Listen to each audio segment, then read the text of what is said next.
Hi everyone, my name is Tristan Reniga, And I'm Javier Cortez. and we are from the University of Miami College of Engineering, Department of Biomedical Engineering. This is a Biomedical Measurements 440 lab video tutorial on how to build a circuit from schematic all the way to applying the power source. The circuit we are going to build today is a bandpass filter connected to an inverting amplifier.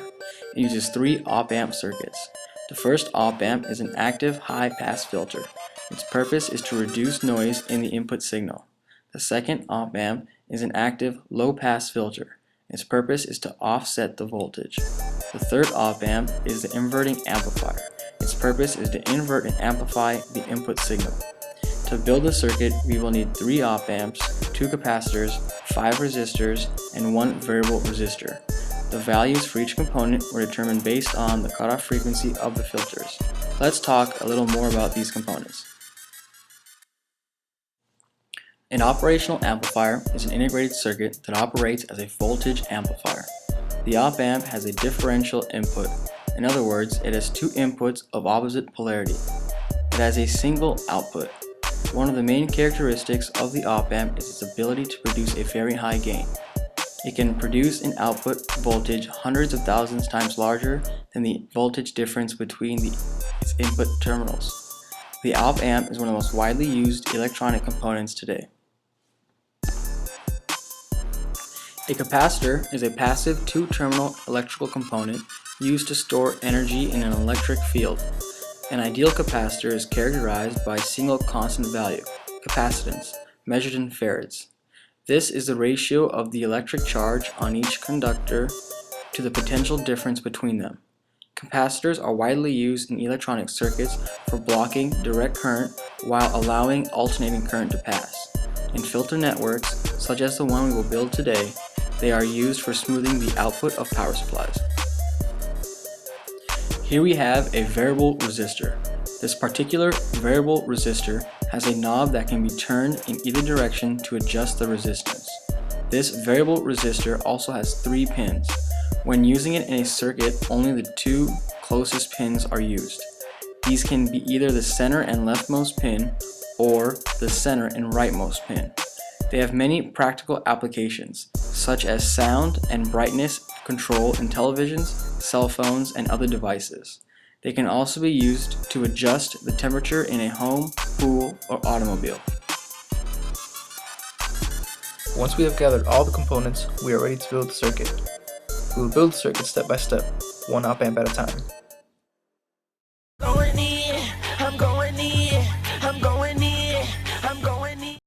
We'll start off by placing the op-amp in the center of the breadboard. This will give us the most room to work with.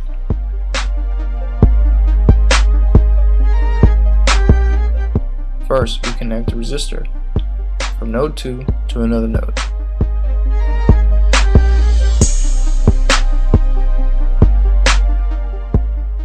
Because the capacitor and the resistor are in series, they will share this node.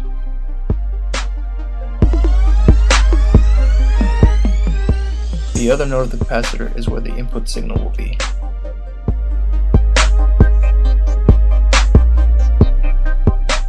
Next, we connect our other resistor from node 2 to node 6.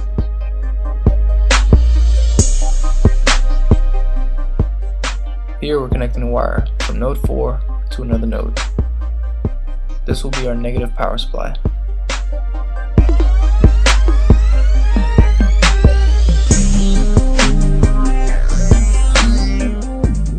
Now we connect a wire from node 7 to another node. This node will be our positive power supply.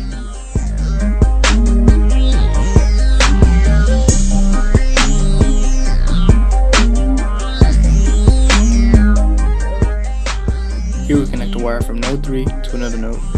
This will be our ground node.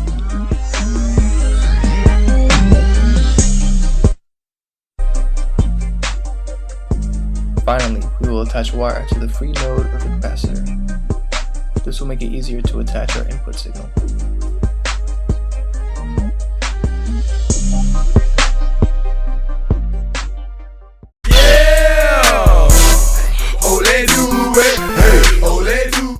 We'll start off by placing the second op-amp next to the first op-amp.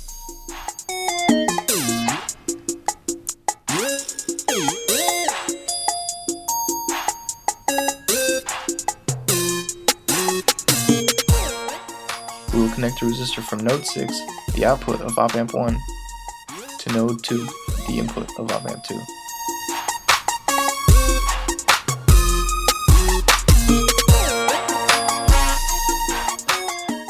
Now we connect the resistor from node 2 to node 6 of op amp number 2.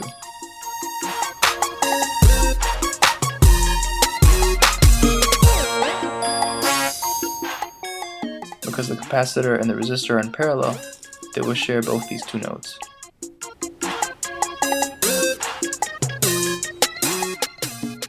Now we connect a wire from node 3 to ground.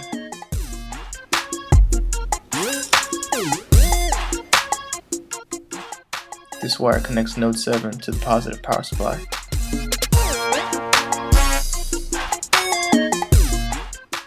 This wire connects node 4 to the negative power supply.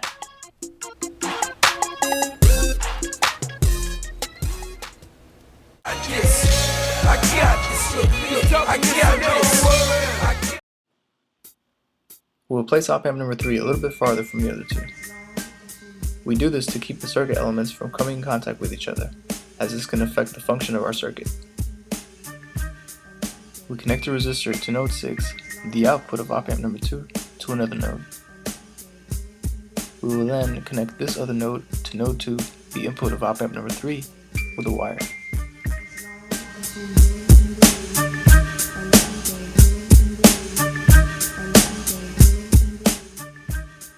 We will now place the variable resistor at node 2. The other node of the variable resistor will be connected to node 6 of the op amp with a wire.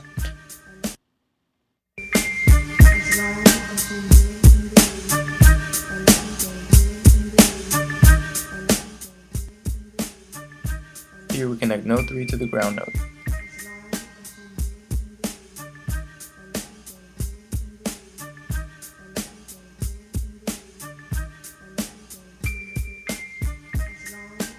Node 7 is connected to the positive power supply.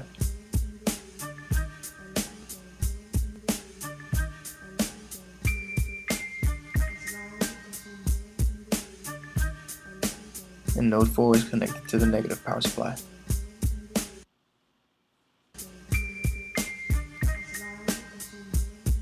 We will connect a wire at node 6 so that we can measure the output signal.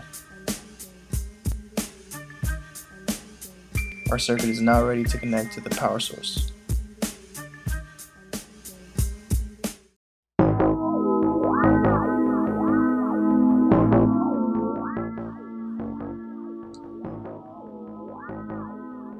We'll start off by placing a wire at the ground node so that we can connect to the ground.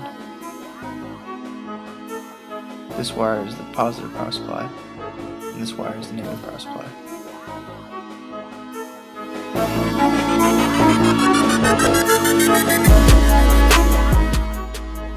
Now we will connect our positive terminal from our input signal to the input node of our circuit.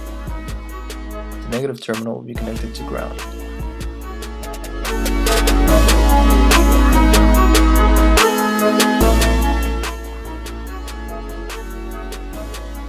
Here we're connecting an oscilloscope so that we can measure our input signal.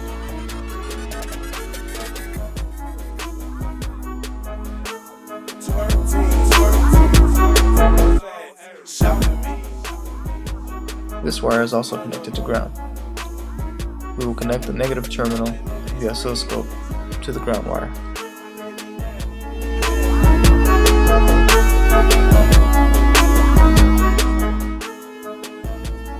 We will also connect the oscilloscope to the output node of our circuit. This way we can compare our input and output signals.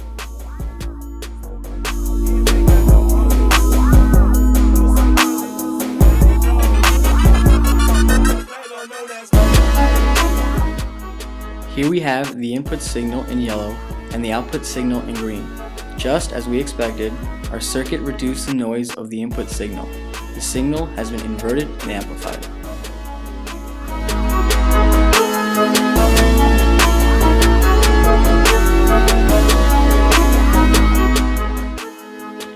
We can vary the gain of our circuit simply by turning the knob on the variable resistor.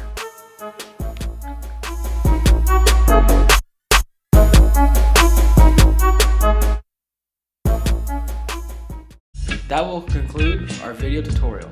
Thanks for watching. Go Canes. Go Canes.